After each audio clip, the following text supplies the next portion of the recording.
அனைவருக்கும் வணக்கம். இந்த பதிவில் நம்ம என்ன பார்க்க போகிறோம் அப்படின்னா, மகா சஷ்டி விரதத்துக்கு 48 நாள் விரதம் இருந்து வழிபாடு செய்பவர்களோ அல்லது 48 நாள் தொடர்ந்து முருகனுக்கு பூஜை செய்பவர்களோ என்ன செய்யணும், என்ன செய்யக்கூடாது, அதாவது பார்த்தீங்கன்னா நிறைய பேர் கேட்டிருந்த கேள்விக்கான பதில் தான் இந்த பதிவில் நம்ம பார்க்க போகிறோம். ஏற்கனவே நம்ம மகா சஷ்டி விரதம் 48 நாள் எப்படி இருக்கணும் அப்படிங்கிறதுக்கான பதிவுகள் நான் கொடுத்துருக்குறேன். அதில் தான் நமக்கு நிறைய கேள்விகள் வந்திருந்தது. அதாவது பார்த்தீங்கன்னா நிறைய பேருக்கு அதிகமான கேள்வி 48 நாட்களுக்குள்ளே எங்களுக்கு ஊருக்கு போகிற சூழ்நிலை அதிகமாக வருமே, ஊருக்கு போகலாமா, அப்படி போனால் என்ன செய்யணும் அப்படிங்கிறதுல நிறைய பேர் கேட்டிருந்தீங்க. அடுத்து பார்த்திங்கன்னா இந்த அசைவம் பிரச்சனை, அடுத்து நிறைய பேருக்கு ஒரு சில பேருக்கு தீட்டு பிரச்சனை, அடைப்பு இருந்தால் பூஜை செய்யலாமா, விரதம் இருக்கலாமா, எப்படி வழிபாடு செய்யணும் அப்படிங்கிறது கேட்டிருந்தீங்க. அதே போல் விரதம் இருப்பவங்க டீ காஃபிலாம் குடிக்கலாமா அப்படிங்கிற ஒரு சில முக்கியமான கேள்விகள்லாம் நிறையா இருக்குது. அதில் ஒவ்வொன்றா நம்ம பார்க்கலாம். அதாவது மகா சஷ்டி பார்த்திங்கன்னா அக்டோபர் மாதம் 22லேருந்து ஆரம்பித்து 28 வரை நமக்கு இருக்குது. 28 திருக்கல்யாணம், 27 நமக்கு சூரசம்ஹாரம் இருக்குது. இப்போ 48 நாள் பூஜை இருக்கும்னு நினைப்பவர்கள் செப்டம்பர் மாதம் 10ஆம் தேதியிலேருந்து நம்ம ஸ்டார்ட் பண்ணணும். இப்போ பார்த்தீங்கன்னா அதில் கேள்விகள் என்ன அப்படின்னா, இப்போ செப்டம்பர் 10ஆம் தேதி ஆரம்பித்தோம் அப்படின்னா அக்டோபர் மாதம் 27ஆம் தேதி சூரசம்ஹாரம் அன்று நமக்கு 48ஆவது நாள் விழுகும். அதாவது 48 நாள் நிறைவாகும். இதில் முக்கியமாக பார்த்தீங்கன்னா பெண்களுக்கு பீரியட்ஸ் ஆகிடும் இல்லையா, பீரியட்ஸ் ஆச்சு அப்படின்னா நமக்கு அதில் 5 நாள் நமக்கு கழிஞ்சிடும். ஸோ அதில் இப்போ உங்களுக்கு அந்த நாள் 48 நாள் வேணும் அப்படின்னா நீங்கள் செப்டம்பர் 10ல் ஸ்டார்ட் பண்ணிக்கலாம். அப்படி இல்லை அப்படின்னா பீரியட்ஸ் ஆயிடுச்சுன்னா எனக்கு அதில் 5 நாள் மிஸ் ஆயிரும்ல, அப்படி இருப்பவர்கள் அதற்கு முன்னாடியே ஒரு செப்டம்பர் 5க்குள்ளே நீங்கள் ஸ்டார்ட் பண்ணிக்கலாம். இந்த மாதிரி நீங்கள் செய்துக்கலாம். உங்களுக்கு ஒரு மந்த்து தான் பீரியட்ஸ் டேட் அதுக்கடுத்து வரும் அப்படின்னா நீங்கள் 5 டேஸ்க்கு அல்லது 4 டேஸ்க்கு முன்னாடியே ஸ்டார்ட் பண்ணிக்கலாம். அப்படி இல்லை அப்படின்னா உங்களுக்கு நீங்கள் 48 நாள் எனக்கு அன்னைக்கு தான் வரணும் அப்படின்னு நீங்கள் நினச்சிங்க அப்படின்னா 5 நாள் பீரியட்ஸோ அல்லது 3 நாள் பீரியட்ஸ் டேட்டோ நமக்கு மிக்ஸ் ஆகும் பார்த்தீங்களா, அந்த நேரம் நீங்கள் என்ன பண்ணணும் அப்படின்னா, நீங்கள் இப்போ சஷ்டி விரதம் இருக்கிறோம் அப்படின்னா நமக்கு அந்த சஷ்டி படிப்போம் பார்த்தீங்களா, பாராயணம் பண்ணிக்கலாம், தவறு கிடையாது, பாராயணம் பண்ணிக்கலாம். பூஜையில் விளக்கு மட்டும் நீங்கள் ஏற்றாமல் முருகனை மனமுருகி பிரார்த்தனை பண்ணிக்கோங்க. அப்படியே உங்கள் விரதத்தை நீங்கள் கண்டினியூ பண்ணிக்கலாம். இப்போ நீங்கள் விரதம் இருக்கிறீங்க அப்படின்னா அது கண்டினியூ பண்ணிக்கலாம். விளக்கு மட்டும்தான் உங்களால் ஏற்ற முடியாத தவிர மற்றபடி முருகனை நம்ம எப்படி வழிபாடு செய்வோமோ அதை மனசுக்குள்ளேயே நீங்கள் வழிபாடு செய்துக்கலாம். இது ஒரு வகை ஆப்ஷன். இப்போ பார்த்தீங்கன்னா இல்லை எனக்கு அந்த பூஜை செஞ்சால் தான் அது திருப்தியாக இருக்கும் அப்படி இருப்பவர்கள் முன்னாடியே நீங்கள் ஸ்டார்ட் பண்ணிக்கோங்க. 5 நாளைக்கு முன்னாடியே ஸ்டார்ட் பண்ணிக்கோங்க. செப்டம்பர் 5ல் ஸ்டார்ட் பண்ணிக்கோங்க. ஸோ நமக்கு எப்படி ஸ்டார்ட் பண்ணணுமோ அதற்கு போல் நீங்கள் ஸ்டார்ட் பண்ணிக்கலாம். செப்டம்பர் 10ங்கிறது நமக்கு சூரசம்ஹாரம் அன்னைக்கு 48ஆம் நாள் விழுகும் நமக்கு. சரிங்களா, அவ்வளோதான். அடுத்து பார்த்திங்கன்னா அதில் அந்த பீரியட்ஸ் வருது பார்த்திங்களா, அதில் பார்த்திங்கன்னா அதில் தான் நிறைய பேருக்கு குழப்பம். இப்போ பீரியட்ஸுங்கிறது இயற்கையானது, அதை நம்ம யாராலையும் தடுக்க முடியாது, ஒன்றும் பிரச்சனை கிடையாது. நம்ம வீட்டுக்கு ஹாலில் உட்காந்து படிச்சுக்கலாம், என்ன மந்திரம் சொல்லிக்கலாம், தப்பே கிடையாது. முருகர் கோச்சிக்க போகிறதே கிடையாது. நீங்கள் ஃப்ரீயாக இருங்க, மைண்டை ஃப்ரீயாக வச்சுக்கோங்க, ரிலாக்ஸாக இருங்க, சிறப்பாக பூஜை பண்ணுங்க. கிடைக்கிற அன்னைக்கு சிறப்பாக பூஜை பண்ணிக்கோங்க, ஒன்றும் பிரச்சனை இல்லை. அடுத்து பார்த்திங்கன்னா நிறைய பேருக்கு டவுட் ஊருக்கு போகலாமா, ஏன் அப்படின்னா நமக்கு இந்த ஹோட்டல் எக்ஸாம் வருது இல்லையா, நிறையா லீவ் இருக்கும் நமக்கு. ஸோ அவங்களுக்கு தான் நிறைய பிரச்சனை, நம்ம ஊருக்கு போகலாமான்னு தான் நிறைய பேர் கேட்டிருந்தீங்க. ஸோ இந்த பிரச்சனை எனக்கும் தான் இருக்குது. ஸோ ஊருக்குங்கிறது பார்த்திங்கன்னா நாம் என்ன செய்யணும் அப்படின்னா ஊருக்கு போகலாம், தப்பே கிடையாது. இப்போ நமக்கு லீவு எப்போ கிடைக்குதோ, ஸ்கூல் பிள்ளைங்களுக்கு லீவு கிடைக்குதோ அப்போ தான் நம்ம ஊருக்கு போக முடியும். போயிட்டு ஒரு அம்மா கூட போய் ஒரு 4-5 நாள் இருந்துட்டு வர முடியும். ஸோ நமக்கு இந்த சான்ஸ் நமக்கு இப்போ அமைஞ்சிருச்சு. ஸோ இந்த அக்டோபர் மாதம் நம்ம செப்டம்பர் கடைசியில் நமக்கு எக்ஸாம் முடியும். நம்ம செப்டம்பர் கடைசியில் நமக்கு லீவ் கொடுத்துருவாங்க, ஹோட்டலில் லீவ் கொடுத்துருவாங்க. ஸோ எல்லாருக்குமே போகணுங்கிற ஆசை இருக்கும். நம்ம 48 நாள் விரதங்கிறப்போ நமக்கு என்ன செய்யலாம் அப்படிங்கிறதான் கேள்வி. அதாவது பார்த்தீங்கன்னா நீங்கள் 48 நாள் விரதம் இருக்கிறீங்க அப்படின்னா நீங்கள் எங்கே போனாலும் அதை கண்டினியூ பண்ணிக்கலாங்க. எதுவுமே நீங்கள் ஸ்டாப் பண்ணணும் அப்படிங்கிறது அவசியமே இல்லை. இப்போ நீங்கள் ஊருக்கு போகிறீங்க, அம்மா வீட்டுக்கு போகிறீங்க, இல்லை மாமியார் வீட்டுக்கு போகிறீங்க, ஊருக்கு நான் நிறைய பேர் நம்ம வெளியூரில் இருப்போம், மாமியாரை பார்க்குறதுக்காக அங்கே போய் ஸ்டே பண்ணுற மாதிரி நிறைய பேர் இருப்பாங்க இல்லையா. ஸோ அந்த மாதிரி இருக்கும்போது உங்களுடைய வீட்டில் நீங்கள் க்ளோஸ் பண்ணிட்டீங்க அப்படின்னா நீங்கள் ஊருக்கு போயிட்டு நீங்கள் அங்கே அப்படியே கண்டினியூ பண்ணிக்கோ. அங்கே எல்லார் வீட்லேயும் கட்டாயம் முருகன் படம் இருக்கும் தானே, முருகன் படம் கட்டாயமாக எல்லார் வீட்லேயும் இருக்கும். அங்கே நீங்கள் விளக்கேற்றி வச்சுட்டு சுவாமி கும்பிட்டுக்கோங்க. இப்போ என்ன அம்மா வீட்டில் கும்பிட போகிறீங்க, இல்லைன்னா மாமியார் வீட்டில் போய் கும்பிட போகிறீங்க, வேறு எங்கேயும் நம்மளால் போய் இவ்வளோ நாள் ஸ்டே பண்ண முடியாது இல்லையா. ஸோ நம்ம அங்கே போய் நம்ம கண்டினியூ பண்ணிக்கலாம், தவறே கிடையாது. அங்கே போய்ட்டு நீங்கள் சுவாமிக்கு தீபம் ஏற்றி வச்சுட்டு நீங்களே ஒரு பூஜையில் உட்காந்து ஒரு 20 நிமிடம் உட்காந்து சஷ்டி கவசம் படிச்சுட்டு அதை அப்படியே கண்டினியூ பண்ணுங்கள். ஒன்றும் தவறு கிடையாது. நீங்க ஊருக்கு போறனால அத ஸ்டாப் பண்ணணும் அப்படிங்கிறதுலாம் அவசியமே இல்ல. நீங்க ஊர்ல போய் கன்டின்யூ பண்ணிக்கலாம். எங்க இருந்தாலும் முருகர் ஒரு முருகர் தான். நமக்கு எல்லா இடத்துலயும் இருக்கக்கூடியவர் தான் முருகர். இப்ப நம்ம வீட்ல ஒரு ஸ்பெஷல் முருகர் இருக்கிறாரு, அம்மா வீட்ல ஒரு முருகர் இருக்கார்லாம் இல்ல. எல்லாமே ஒரே முருகன் தான். எங்க போனாலும் நம்ம முருகர வந்து வழிபாடு செய்து கொள்ளலாம். நம்ம அமெரிக்கா போனா கூட வழிபாடு செய்து கொள்ளலாம். எங்க போனாலும் நம்ம முருகர நினைச்சு வழிபாடு செய்துக்கலாம். அது விரதம் கன்டின்யூ தான் ஆகும். இல்ல நீங்க நினைக்கலாம், நம்ம அந்த வீட்டுக்கு போயிடுவோம். அவங்க நான்வெஜ் பழங்குவாங்க. அப்படி இப்படிலாம் நீங்க யோசிக்கலாம். ஒண்ணும் பிரச்சனை இல்ல. அவங்க பழங்கிட்டு போறாங்க. நீங்க சாமி கும்பிடுங்க. இப்ப பார்த்தீங்கன்னா, இந்த 48 நாள் பூஜையிலே நெறைய பேருக்கு வந்து இருக்கிற டவுட், பெரிய டவுட் இந்த நான்வெஜ் தான். இந்த நான்வெஜ் வந்து நம்ம சாப்பிடாம இருந்துக்கிடுவோம். வீட்ல இருக்கிறவங்க வந்து சாப்பிடணும்பாங்களே என்ன அப்படின்ட்டு உங்களுக்கு குழப்பமா இருக்கும். ஒண்ணே ஒண்ணு தான். நீங்க காப்பு கையில ஒண்ணு கட்டிட்டா மட்டும் தான் அந்த வீட்ல நான்வெஜ் வந்து சமைக்கக்கூடாது. அது மிகப்பெரிய பாவ செயல். இப்ப நீங்க கையில காப்பு கட்ட போறது கிடையாது. இங்க சாதாரணமாக பிரம்மமுகூர்த்த பூஜை எப்படி பண்றோமோ, அதே போல முருகனுக்கு 48 நாள் பண்ண போறீங்க. சரிங்களா? இப்ப மாலை போட்டிருக்கிறீங்க. அந்த 48 நாள் நான் மாலை போட்டு பூஜை பண்ண போறேன்னா, அந்த வீட்ல அசைவம் சமைக்கக்கூடாது. ஏன்னா மாலை போட்டீங்களே அப்படின்னாலே, நீங்க தான் முருகர். அப்படி இருக்கும்போது நம்ம அந்த வீட்ல நான்வெஜ் வந்து சமைக்க முடியாது. ஸோ ஒருவேளை நீங்க சொல்லியும் கேட்க மாட்டாங்க.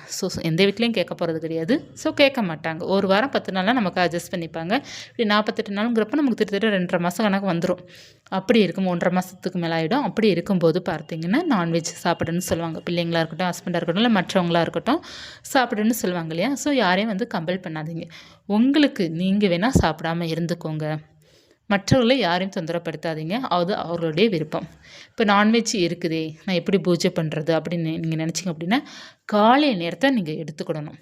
காலை 10 மணி வரைய தாராளமாக நீங்கள் எடுத்துக்கோங்க. பிரம்ம முகூர்த்த நேரத்தில் சஷ்டி பூஜை பண்ணலாம் 48 நாளும். இல்லை அப்படின்னா பிரம்ம முகூர்த்த நேரத்தில் எந்திரிக்க முடியாதுங்க. அப்புறம் பிள்ளைங்களை ஸ்கூலுக்கு கிளப்பணும் அப்படி இருப்பவர்கள் குறைஞ்சது எல்லோருமே நம்ம குழந்தைங்கள 9 மணியோட நம்ம வீட்டை விட்டு அனுப்பிடுவோம் ஸ்கூலுக்கு. ஸோ அதற்கப்புறம் நமக்கு வந்து வேலைகள்லாம் கம்மியாக தானே இருக்கும். ஸோ 9 மணிக்கு மேலே கூட நீங்கள் வந்து பூஜை முருகருக்கு பண்ணிக்கலாம். ஒன்றும் தப்பு கிடையாது. இது வந்து நமக்கு சூழ்நிலை, நம்மளுடைய சூழ்நிலும் நமக்கு ஆசை இருக்குது. முருகனை வந்து வழிபாடு செய்யணும் ஆசை அளவுக்கு அதிகமாக இருக்குது. ஆனால் சூழ்நிலை இப்படி அமைஞ்சிருக்கேன்னு நினச்சி கவலைப்படாதீங்க. நமக்கு எந்த நேரம் கிடைக்குதோ அந்த நேரத்தில் தொடர்ந்து 48 நாள் பண்ணுங்க. முருகர் கோச்சிக்க போகிறது கிடையாது. நம்மளை வந்து நினச்சி அவர் சந்தோஷப்படுவார். எந்த ஒரு நேரத்துலையும் நம்மளை வந்து நினச்சி உரிய வழிபாடு செய்கிறேன்னு நினைக்கிறாங்களே அப்படின்ட்டு சந்தோஷப்பட போகிறாரே தவிர எந்த பிரச்சனையும் நமக்கு கிடையாது. உங்களுடைய சூழ்நிலை ஏதோ அதுக்கேற்ற போல் நீங்கள் முடிவெடுத்து பூஜையை கண்டினியூ பண்ணுங்கள். ஸ்டாப் பண்ணிடாதீங்க. உங்கள் வீட்டில் உங்களுடைய பிள்ளைங்களுக்கோ ஹஸ்பண்டுக்கோ நான்வெஜ் சமைச்சு கொடுக்கணும் கேட்குறாங்கன்னு கேட்டால் தாராளமாக சமைச்சு கொடுத்துருங்க. உங்களுக்கு விருப்பம் இருந்தால் நீங்கள் சாப்பிடாமல் இருக்கலாம். இல்லை நானும் சாப்பிடணும் அப்படின்னு நீங்கள் நினச்சிங்க அப்படின்னா சாப்பிட்டுட்டீங்க அப்படின்னா நீங்கள் வந்து மறுநாள் பார்த்தீங்கன்னா தலை குளிச்சுட்டு வீடெல்லாம் தொடச்சிட்டு தான் நீங்கள் பூஜை செய்கிற மாதிரி இருக்கும்.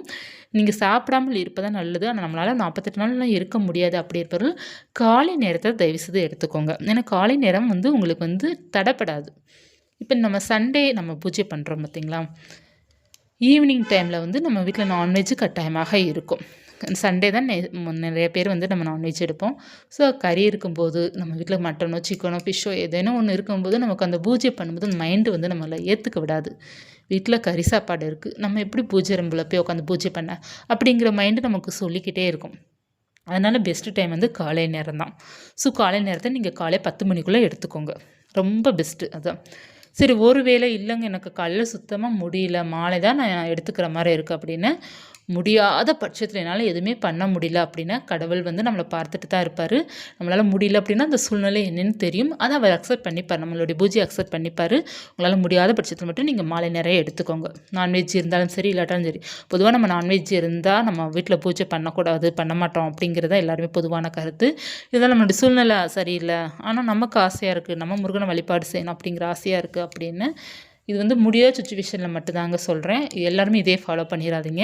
முடியாத சுச்சுவேஷன் எங்கள் வீட்டில் என் பேச்சு ஒரு ஆளும் கேட்க மாட்டாங்க, ஆனால் முருகன் மேலே நான் உயிராக இருக்கிறேன் முடியாத பட்சத்தில் மட்டும் நீங்கள் 40 நாள் தொடர்ந்து மாலை நேரத்தில் பண்ணிக்கலாம், தவறில்லை. ஸோ நம்ம வந்து இது வந்து பார்த்தீங்க அப்படின்னா இது வந்து நான் ரொம்ப முடியலை அப்படிங்கிறவங்களுக்கு மட்டும்தான் சொல்கிறேன். மற்றபடி பார்த்தீங்கன்னா நம்ம நான்வெஜ் இருக்கும்போது பூஜை பண்ணுறது அந்தளவுக்கு விசேஷமாக இருக்காது. அதனால் வந்து கொஞ்சமாக நான்வெஜ் எடுத்துக்கோங்க.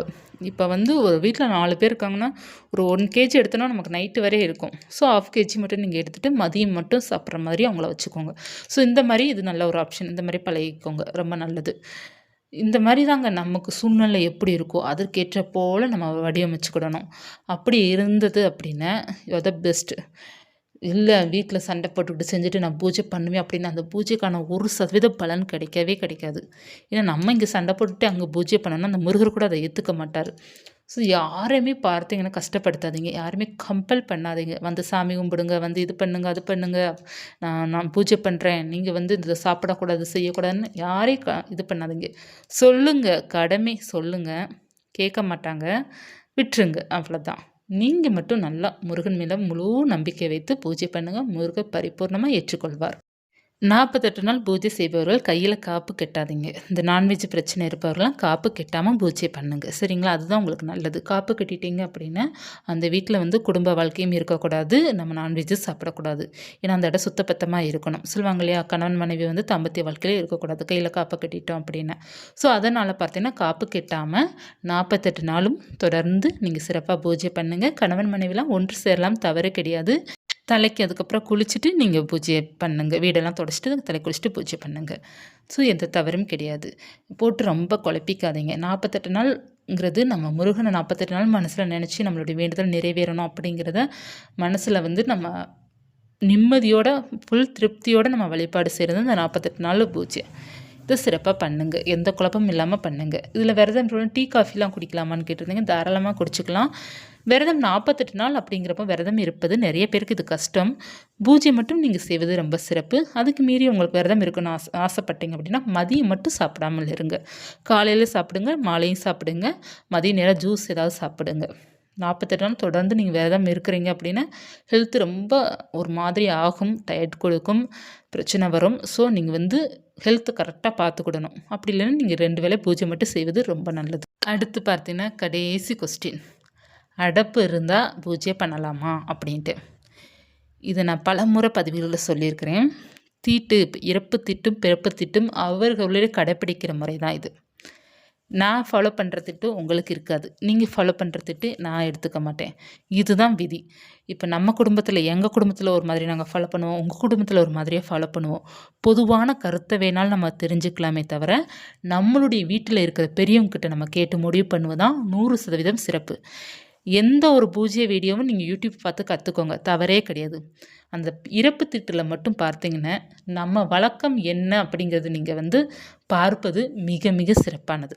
ஏன்னா, ஒவ்வொருத்தருமே ஒவ்வொரு மாறுதல் இருக்கும். பொதுவான கருத்து பார்த்தீங்கன்னா, 30 நாள் நம்ம விளக்கு ஏற்றக்கூடாது வீட்ல. ஒருவர் வந்து இறந்துட்டார் அப்படின்னா 30 நாள் வீட்டில் விளக்கேற்றக்கூடாது. 30 நாட்களுக்கு பிறகு விளக்கேற்ற ஆரம்பிப்போம். அதில் பார்த்தீங்கன்னா ஒரு சில நட்சத்திரத்துக்கு வந்து அடப்புன்னு ஒன்று வந்துடும். ஒரு திதியிலையோ நட்சத்திரத்தில் இறந்தாங்க அப்படின்னா இதில் அடப்பு வந்துடும். அந்த அடப்பு வந்து 3 மாதம், 2 மாதம், 6 மாதம் வரை குறைஞ்சது இருக்கும்.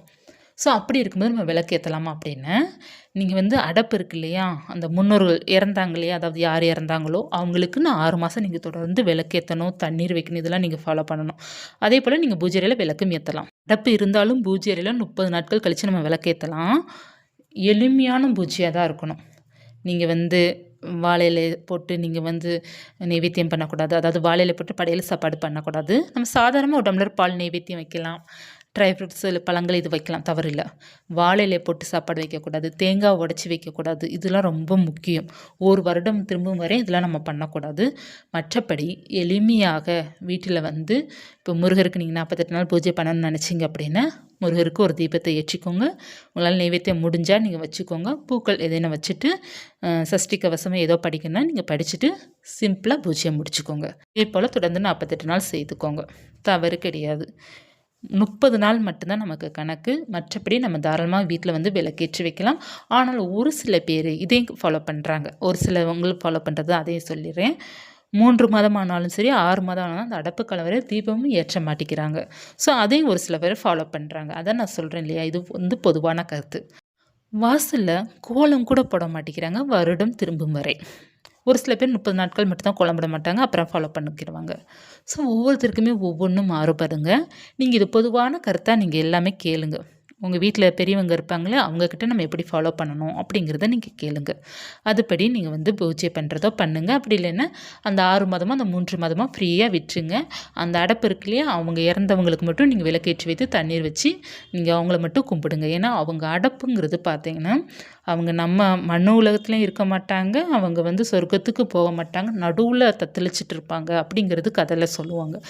அங்கேயும் போக முடியாமல் இங்கேயும் போக முடியாமல் நடுவில் நிற்பாங்க. அதனால தான் அவங்களுக்கு வந்து சாப்பாடில் பிரச்சனை வரக்கூடாது, தண்ணீரில் தாகம் எடுக்கக்கூடாது அப்படிங்கிறதுக்காக தான் விளக்கேற்றி வச்சு கொஞ்சம் தண்ணீர் வச்சு அவங்களுக்கு பிடிச்சதை வைப்பாங்க. இதுதான் அடைப்பு காலம். அந்த 6 மாதம் வந்து அவங்களால சொர்க்கத்துக்கோ இல்லை நரகத்துக்கோ அவங்க எங்கே போகணுமோ அங்கே அவங்களால போக முடியாது, நடுவில் இருப்பாங்க. அதனால தான் அவங்கள 6 மாதம் அவங்களுக்கு முக்கியத்துவம் நம்ம கொடுக்கணும்.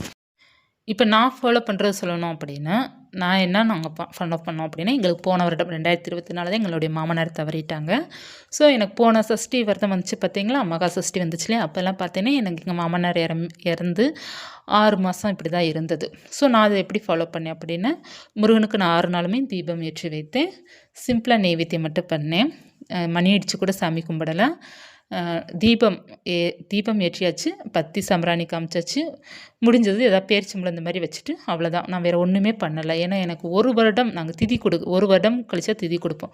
அதுவரை அந்த தாக்கங்கள் வந்து இருந்துக்கிட்டே தான் இருக்கும். வீட்டில் சரி, நமக்கு ஒரு இறப்பு ஒருத்தவங்க இறந்துட்டாங்க அப்படின்னா 1 வருடம் அவங்களுடைய தாக்கம் நம்மக்கிட்ட இருந்துக்கிட்டே தான் இருக்கும். அந்த நினைவுகள் இருக்கும். இப்போ நம்மளை பார்த்து நிறைய பேர் அதை கேட்டுக்கிட்டே இருப்பாங்க, இந்த மாதிரி இறந்துட்டாங்களா, அந்த ஒரு தாக்கங்கள் இருந்துக்கிட்டே இருக்கும். அந்த திதி நம்ம கொடுத்த பிறகு தான் நம்ம அதிலிருந்து கொஞ்சம் மீண்டு வருவோம். ஸோ அப்படி இருக்கும்போது பார்த்தீங்கன்னா நம்ம வந்து கோவிலுக்கு போக மாட்டோம், வீட்லேயும் பூஜையும் பண்ண மாட்டோம். அது ஒரு மாதிரியான சூழ்நிலைங்க. அது சொன்னால் நமக்கு புரியாது, அவங்கவுங்க அனுபவிக்கும்போது தான் தெரியும். அந்த 1 வருடம் நமக்கு எப்படியோ இருக்கும். ஒவ்வொரு நாளும் கடப்பது ரொம்ப கஷ்டமாக இருக்கும். அது வந்து யாராக இருந்தாலும் சரி, ஒரு தாத்தாயாக இருந்தாலும் சரி, பாட்டியாக இருந்தாலும் சரி, மாமனாரோ மாமியாரோ அம்மாவோ அப்பாவோ யாராக அந்த இடத்துல தவறுனாலும் அந்த 1 வருடம் திரும்பும் வரை நம்ம மனசுக்குள்ளே ஏதேனும் ஒரு பாரங்கள் இருந்துக்கிட்டே தான் இருக்கும். அப்படி தான் எங்களுக்குள்ளே இருந்தது. எங்களுக்கு வந்து 30 நாட்கள் கழித்து விநாயகர் கோவிலில் விளக்கு போட்டுட்டு தீபம் வீட்டில் போட சொன்னாங்க. 30 நாள் கழித்து நான் விநாயகருக்கு விளக்கு போட்டு மறுநாள் வீட்டில் தீபம் போடுறேன். எனக்கு பிடிக்கவே இல்லை. என்னமோ ஒரு மாதிரியாகவே இருந்துச்சு. ஒரு அந்த ஃபீல் நல்லாவே இல்லை. ஸோ நான் ஸ்டாப் பண்ணிட்டேன். நான் நிஜமாகவே 3 மாதம் வரை எங்கள் வீட்டில் நான் விளக்கே ஏற்றலை. பிறகு அதற்கப்புறம் கோவிலுக்கு நான் போகவே இல்லைங்க. நான் கொடிமரம் இருக்கிற கோவிலுக்கு போகக்கூடாது. ஸோ நான் போகவே இல்லை. நான் போன 2 கோயில் 5 மாதம் கழித்து கோவில் பக்கம் போனேன். சின்ன விநாயகர் கோவில் இருக்கிறாங்க எங்கள் வீட்டு பக்கத்தில், சின்ன முருகர் கோவில் இருக்கிறாங்க, கொடிமரம்லாம் இல்லை. அங்கே மட்டும் போயிட்டு மாதத்தில் 1 முறை அல்லது 2 முறை மட்டும்தான் போனேன். அது ரொம்ப போகலை. அப்படி தான் போயிட்டு வந்தேன். 1 வருடம் ஆன பிறகு தான் மற்ற கோவிலுக்குள்ளே நான் போனேன். அதுவரை நான் போகலை. இது வந்து எங்களுக்கு வந்து ரொம்ப கடைப்பிடிக்கலாம் மாட்டாங்க. ஆனால் வந்து என்னை பார்க்குறவங்களாம் வந்து 1 வருஷம் வரை வீட்டில் கோலம் போடாதப்பா, 1 வருஷம் வரை பார்த்தீங்கன்னா நீங்கள் வந்து கோயிலுக்கு போகாதீங்க அப்படி இப்படி சொல்லும்போது, சரி நம்ம இதுக்கு மீறி வந்து அவங்க பேச்சை என்ன சொல்கிறதெல்லாம் பெரியவங்க வயசானவங்க சொல்லும்போது அவங்க பேச்சை மீறி நம்ம ஏன்னா வீட்டு பக்கத்தில் பெரியவங்க சொல்லுவாங்க இல்லையா, அவங்க பேச்சை மீறக்கூடாது அப்படிங்கிறதுக்காக சரி ஓகே அப்படின்ட்டு நான் கொடிமர கோவிலுக்கும் போகலை. எங்கள் வீட்டு வாசலில் 1 வருடம் வரை நாங்கள் எங்கள் வாசலில் கோலமே நான் போடவே இல்லை. வருடம் கழித்து ராமேஸ்வரத்தில் போய் திதி கொடுத்துட்டு அதற்கப்புறம் வந்து தான் எல்லாமே சரியாக முடிச்சுட்டு அதற்கப்புறம் தான் நாங்கள் வந்து கோலம் போடவே நான் ஆரம்பித்தேன். அதற்கப்புறம் தான் 2 வேளையும் விளக்கேற்ற ஆரம்பித்தேன். அதுக்கு முன்னாடி பார்த்தீங்கன்னா வெள்ளி செவ்வாய் மட்டும் நான் விளக்கேற்றுவேன். ஸோ 1 வருடம் பார்த்தீங்கன்னா சிறப்பாக எதுவுமே நான் பண்ணவே இல்லை. முருகனுக்கு சஷ்டி நாளில் எனக்கு முருகன்னா உயிர் அப்படிங்கிறதுனால அந்த 7 நாள் இருந்துச்சு பார்த்தா அந்த 7 நாள் மட்டும் நான் விளக்கேற்றி வச்சேன். முருகருக்கு படையல் சாப்பாடு போடலை, தேங்காய் உடைக்கலை, எதுவுமே நான் பண்ணலை. எங்கள் வீட்டு பக்கத்தில் முருகன் கோவிலுக்கு திருக்கல்யாணம் அவ்வளோ சிறப்பாக பண்ணுவாங்க, அதில் கலந்துக்கவே இல்லை. வீட்டிலே இருந்தபடி கும்பிட்டாச்சு. அதுமாதிரி பக்கத்தில் முருகன் கோவில் இன்னொரு கோவில் இருக்கிறாங்க, அந்த கோவிலை நமக்கு நல்லா பூஜை பண்ணாங்க. ஸோ அங்கே கலந்துக்கிட்டேன். அங்கே கொடிமரம் இல்லை, அதனால் அங்கே மட்டும் கலந்துக்கிட்டேன். ஸோ முடிந்த அளவு நான் கோயில் பக்கமே போகலை. அந்த 1 வருடம் வரையும் நான் சரியாக போகலை. இது வந்து நான் ஃபாலோ பண்ணது. 1 வருடம் வரை நான் பெல் அடித்து கூட சாமி கும்பிடலை, கற்பூர ஆரத்தி கூட நான் காமிக்கல, பத்தி மட்டும் பொருத்தி வச்சுப்பேன். இது நானாக தனிப்பட்ட இது ஃபாலோ பண்ணது.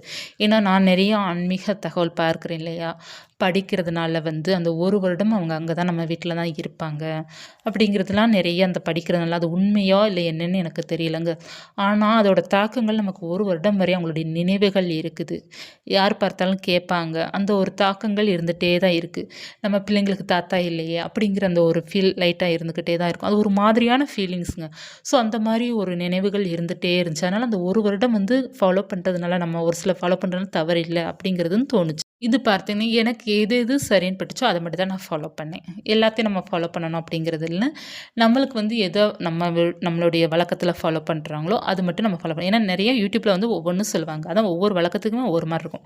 எனக்கு எது சரின்னு படுதோ அதை மட்டும் நம்ம பண்ணா போதும் அப்படின்ட்டு எனக்கு இதுதான் சரின்னு பட்டுச்சு. கோலம் போடல, கோயிலுக்கு பெரிய கோவிலுக்கு போக வேண்டாம், மலை கோவிலுக்கு போக வேண்டாம், வீட்டில பார்த்தீங்கன்னா ரொம்ப சிறப்பாலாம் பூஜை பண்ண வேண்டாம். சிம்பிளா மட்டும் விளக்கு மட்டும் ஏத்துனா போதும். இது மட்டும் தான் என் மனசு சொல்லுச்சு. போதும், கடவுள் எங்கேயும் போயிற மாட்டாங்க. நம்ம வந்து ஒரு வருஷம் நமக்கு இதுதான், இப்படிதான் நம்ம இருக்கணும் அப்படிங்கிறது இருக்குது. அதெல்லாம் 1 வருடம் வரையும் பார்த்தீங்கன்னா, அதுக்கப்புறம் நம்ம பூஜைலாம் பண்ணிக்கலாம், சிறப்பா பண்ணிக்கலாம் அப்படின்ட்டு நான் விட்டவ தான். சரிங்களா? இப்ப பார்த்தீங்கன்னா 48 நாள் நான் விரதம் இருக்கணும். விரதம் இல்ல. மதியம் வேணா சாப்பிடாமல் இருக்கலாமே தவிர, மற்றபடி எனக்கு சாப்பிடலன்னா தலைவலிக்கும். சஷ்டி பூஜை பண்ணணும். முருகன்ட்ட நான் ஏற்கனவே வேண்டியிருக்கேன். முருகன் எனக்கு வந்து ஒரு வேண்டுதல் வந்து நிறைவேற்றி வச்சிருக்கிறாரு. நான் கேட்ட உடனே எனக்கு கிடைச்சது. ஒரு சில வேண்டுதல் 1 வருடம் ஆனாலும் கிடைக்கல. ஒரு வேண்டுதல் வந்து எனக்கு என்ன தேவையோ அந்த வேண்டுதல் நான் கேட்ட உடனே எனக்கு கிடைச்சது. முருகர்ட்ட நான் அப்போதே சொன்னேன், "உனக்கு என்னைக்கு இருந்தாலும் 48 நாள் பூஜை நான் சிறப்பா பண்ணுவேன்" அப்படின்ட்டு. எனக்கு அப்போ வந்து எங்க மாமனார் வேற இறந்துருந்தாங்களே. ஸோ நான் அது பண்ண எனக்கு இஷ்டம் இல்ல. அதனால நான் பண்ணல. 48 நாள் நான் பண்ணல. ஸோ இந்த வருடம் நான் பண்ணணும். நான் வந்து சஷ்டி இது கணக்கு வச்சு தான் பண்ணணும்னு இருந்தேன். ஸோ வந்துடுச்சு நமக்கு அந்த சஷ்டி வந்து செப்டம்பர் 10லேருந்து ஸ்டார்ட் பண்ணுற மாரி இருக்கும். நான் முன்னக்கூட்டியே ஒரு 2, 3 நாளைக்கு முன்னாடிக்கூட்டியே நான் வந்து இருக்கலான்னு பார்க்குறேன். அதாவது பூஜை பண்ணலான்னு பார்க்குறேன். ஸோ எப்படின்னு பார்ப்போம். முருகன் வந்து எனக்கு எப்படி பண்ணணும் அப்படிங்கிற ஐடியாஸ் குடுக்குறாரோ, அத படி பண்ணணும். ஏன்னா நமக்கும் 2 குழந்தைங்கள ஸ்கூலுக்கு அனுப்பணும். காலை நேரம் எனக்கு ஒத்து வருமா என்னன்னு தெரியல. ஏன்னா எனக்கு வந்து ஒரு 7 மணி நேரமா தூங்கணும். தூங்கலைன்னா தலைவலிக்கும். எனக்கு வந்து கொஞ்சம் ஐ ப்ராப்ளம் இருக்கிறதுனால கொஞ்சம் தலைவலிக்கும். ஸோ சின்ன சின்ன பிரச்சனைகள் எனக்குள்ள ஹெல்த் பிரச்சனை இருக்குது. எனக்கு பார்த்தீங்கன்னா ஈவினிங் டைம் அந்த அளவுக்கு செட் ஆகாது. ஏன்னா எனக்கும் அப்படிதான். உங்களுக்கு நான் என்ன பிரச்சனை சொல்றேனோ, அதே பிரச்சனை எனக்கு இருக்கு. என் பசங்களும் சண்டே ஆனா நான்வெஜ் கேட்பாங்க. அவங்கள சமாளிக்க முடியாது. ஸோ நம்ம சாப்பிடாம இருந்துடலாம். பிள்ளைங்கள வந்து இது பண்ண முடியாது. ஸோ சாயங்கால நேரம் வந்து ஞாயிற்றுக்கிழமை வந்து நான்வெஜ் சமைச்சாலும் இப்போ நாம சாப்பிட்டோம்னா சீக்கிரமா காலியாயிரும். என் பிள்ளைங்க மட்டும் சாப்பிட்டாங்கன்னா அது காலியாகாது. ஸோ நான் என்ன பண்ணுறதுன்னு எனக்கு தெரியல. ஸோ நான் வந்து அதனால எல்லாத்தையும் யோசிச்சு பார்த்துட்டு தான் நான் முடிவு பண்ணணும். ஸோ மோஸ்ட்லி பார்த்தீங்கன்னா நான் பிரம்மமுகூர்த்த நேரத்த தான் சூஸ் பண்ணுவேன். அப்படி இல்லைன்னா காலையில 9 மணிக்கு தான் சூஸ் பண்ணணும். ஏன்னா தம்பிங்க வந்து 8, 8:15க்குலாம் ஸ்கூலுக்கு கிளம்பிருவாங்க. ஸோ வந்து இத பார்க்கணும். நான் கொஞ்சம் யோசிச்சு தான் நான் முடிவு எடுக்கணும். ஸோ 48 நாள் நானும் தொடர்ந்து பண்ண போறேன். நீங்களும் எல்லாருமே என் கூட சேர்ந்து பண்ணுங்க. எல்லாருக்குமே எல்லோருக்காகவும் வந்து வேண்டுதல் நம்ம பண்ணுவோம். சிம்பிளா பூஜை பண்ணுவோம். ரொம்ப கிராண்டா பண்ணணும் அப்படிங்கிறது இல்ல. முருகனுக்கு தீபத்த ஏற்றி வச்சுட்டு தினமும் சின்னதா நெய்வேத்தியம் பண்ணிட்டு சஷ்டி கவசம் வந்து கட்டாயமாக படிக்கணும். நம்ம சஷ்டிக்காக தானே விரதம் இருக்கிறோம். அதனால சஷ்டி கவசம் படிக்கணும். வேல்மாறல் படிச்சுக்கலாம். அதுவும் தவறில்ல. வேல்மாறல் படிச்சுக்கலாம். அப்புறம் வந்து சரவண பவாய நமக்கு மந்திரத்தை நம்ம சொல்லலாம். முருகரே நினச்சிட்டே இருக்கணும். 48 நாள் முருகன் தான் நம்ம கூட இருக்கிறார் அப்படிங்கிற அந்த உணர்வு நமக்கு கட்டாயமாக அவர் கொடுப்பாரு. முடியும் அப்படி எப்பெல்லாம் நம்ம கோவிலுக்கு போயிட்டு வந்துடணும். இவ்வளோதாங்க, ரொம்ப எளிமையானதான். மற்றபடி நீ எதையுமே நினச்சி கவலைப்பட தேவையில்ல, குழப்பிக்க தேவையில்ல. நான் வேணால் உங்களுக்கு வந்து நான் எப்படி பூஜை பண்ணுறேன் சிம்பிள் அப்படிங்கிறது சீக்கிரமாக உங்களுக்கு வீடியோ கொடுக்குறேன். ஏன்னா நான் எப்படி ஸ்டார்ட் பண்ணிடுவேன், சீக்கிரமாக ஸ்டார்ட் பண்ணிடுவேன். கமெண்ட்டில் சொல்லுங்கள். நம்ம தினமும் எல்லாருமே சேர்ந்தே பூஜை பண்ணலாம். முருகர்ட்ட வந்து கேட்டால் நடந்துருங்க, எல்லாமே நடந்துரும். அப்படி தான் நான் போன வருடம் வந்து வேண்டியிருந்தேன். 48 நாள் உனக்கு பூஜை பண்ணுறேன், எனக்கு வந்து இந்த மாதிரி இது எனக்கு நடக்கணும் அப்படின்ட்டு. அவர் என்னடான்னா, நான் மகா சஷ்டிக்கு நாள் பூஜை பண்ணி சங்கல்பம் வைக்கிறேன். அவர் திருக்கல்யாண அன்னைக்கு எனக்கு நடத்தி வச்சுட்டாரு. ஆனால் நான் வந்து 48 நாள் ஒரு வருடம் முடியாமல் பண்ண மாட்டேன்னு சொல்லி வேண்டி வச்சுருந்தேன். அவர் நடத்தி வச்சுட்டாரு. இருந்தாலும் நான் சொல்லிட்டேன், முருகா உனக்கு வந்து இந்த வருடம் நான் பண்ணவே மாட்டேன் 48 நாள், உனக்கு வந்து அடுத்த வருடம் தான் நான் பண்ணுவேன் அப்படின்னு வேண்டி இருந்தேன். ஏன்னா அந்த ஒரு வருடங்கிறப்ப எனக்கு அந்த ஒரு இது முழு மனசு வரல. பூஜைக்கு வந்து முழு மனசில் என்னால் பண்ண முடியல. ஏதேனும் ஒரு எண்ண ஓட்டங்கள் ஓடிக்கிட்டே இருக்கும். ஸோ அதனால் பண்ணலை. அதனால் இந்த வருடம் வந்து நான் பண்ணணும். மோஸ்ட்லி நான் காலை நேரத்தை தான் தேர்ந்தெடுப்பேன். ஏன்னா அதுதான் எனக்கு கம்ஃபர்டபுளாக இருக்கும். பார்க்கலாம். இனி ஒரு எப்படி 2, 3 நாட்குள்ளே நம்ம ஸ்டார்ட் பண்ணுற மாதிரி இருக்கும்.